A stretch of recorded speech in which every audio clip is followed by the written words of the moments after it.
மோசே விசுவாசம் இல்லாதவனாய் கீழ்ப்படியாமல் நடந்தபொழுது, அதுவும் மிக சொற்ப காலமே நடந்தபொழுது, வாக்குத்தத்தம் பண்ணப்பட்ட தேசத்தில் நுழைய சற்றும் தயங்காமல் தேவன் அவனுக்கு அனுமதி மறுத்துவிட்டார்.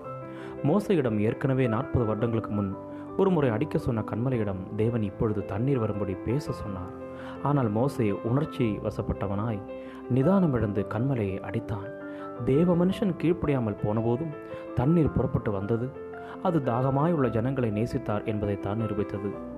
தேவ மனுஷனுடைய கீழ்ப்படியாமையை தேவன் அனுமதித்து விட்டதாக எண்ண முடியாது. தேவ கட்டளைகளுக்கு கீழ்ப்படியாமல் போகும் தேவனுடைய மனிதர்களின் ஊழியங்களில் கூட ஏன் ஆசீர்வாதம் தங்குகிறது என்பதையே இந்த சம்பவம் எடுத்துரைக்கிறது. ஆம், தண்ணீர் பொங்கி வந்ததினால் மோசே தப்பித்துக் கொள்ள முடியவில்லை. அவன் கடுமையாக தண்டிக்கப்பட்டான். கானான் தேசத்துக்குள் பிரவேசிக்கும் நாளுக்காக அவன் 40 வருடங்கள் நோக்கமாயிருந்தும் கானான் தேச எல்லையில் தானே பிரவேசிக்கிற தகுதியை இழந்தான். மற்றவர்களுக்கு பிரசங்கித்தும் ஒருவன் தன் தகுதியை வாழ்வின் முடிவில் கூட இழந்து போவது சாத்தியமே. இஸ்ரவேலர் தேவனுடைய செய்கைகளை மட்டும் காண முடிந்தது. ஆனால் அவருடைய வழிகளை அறியும் சிலாக்கியத்தை மோசே பெற்றிருந்தான். ஆதலால் இஸ்ரவேலரை காட்டிலும் அவனிடமிருந்து அதிகமாக எதிர்பார்க்கப்பட்டது. தேவ ஊழியர்களின் சிலாக்கியங்கள் அநேகம்.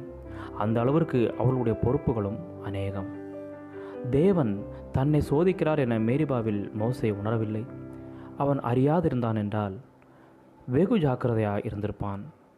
நமது நினைவுகளையும் செய்கைகளையும் நிறுத்து பார்க்கும்படிக்கு அனுதின வாழ்வில் நாம் சந்திக்கும் சூழ்நிலைகளால் தேவன் நம்மை சோதிக்கிறார் என நாம் உணர்ந்தவர்களாய் வாழ வேண்டும், ஜீவிக்க வேண்டும். அன்புள்ள பரலோக தகப்பனே, எந்தவித சூழ்நிலையிலும் வழி அறிந்து செயல்பட கிருபை தாரும்.